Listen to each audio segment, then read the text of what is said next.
Ambassador Zekthar's mandibles clicked nervously as he reviewed the intelligence reports for the third time that cycle.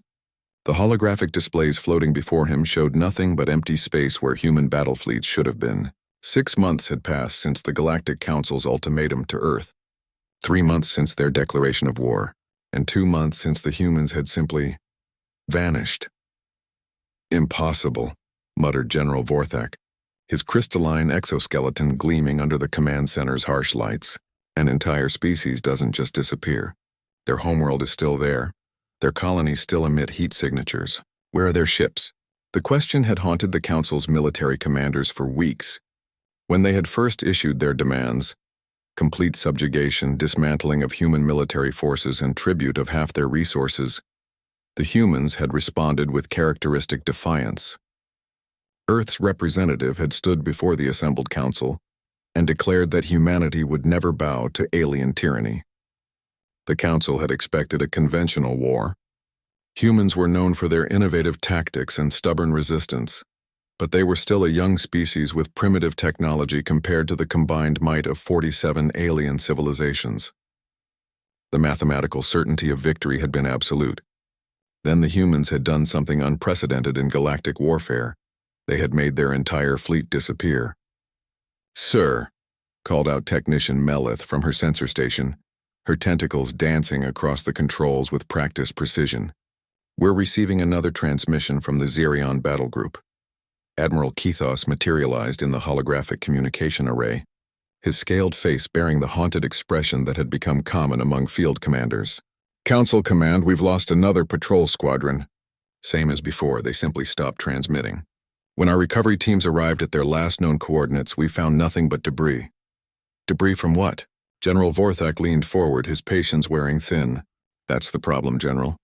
The debris isn't from our ships. It's human, ancient human ships by the looks of it. Vessels that should have been scrapped centuries ago if they ever existed at all." Ambassador Zekthar felt a chill run through his exoskeleton.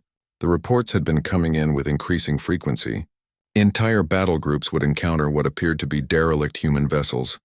Old, weathered, sometimes bearing battle damage that looked decades old. Yet these ghost ships would suddenly spring to life, unleashing devastating attacks before vanishing once more into the void. "Admiral," Zekthar addressed the hologram, "have your forces been able to track these vessels after engagement?" "That's just it, Ambassador. There's nothing to track. Our sensors show the ships during combat, but the moment the fighting stops, they simply cease to exist. No warp signatures, no energy trails, nothing. It's as if they were never there." The connection terminated, leaving the command center in uncomfortable silence. Zekthar pulled up the casualty reports.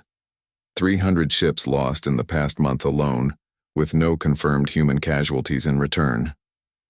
The Council's Grand Armada was being systematically dismantled by an enemy they couldn't even locate.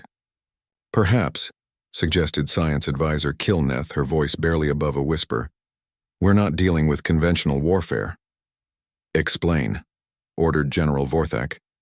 "Human mythology speaks of concepts we've dismissed as primitive superstition.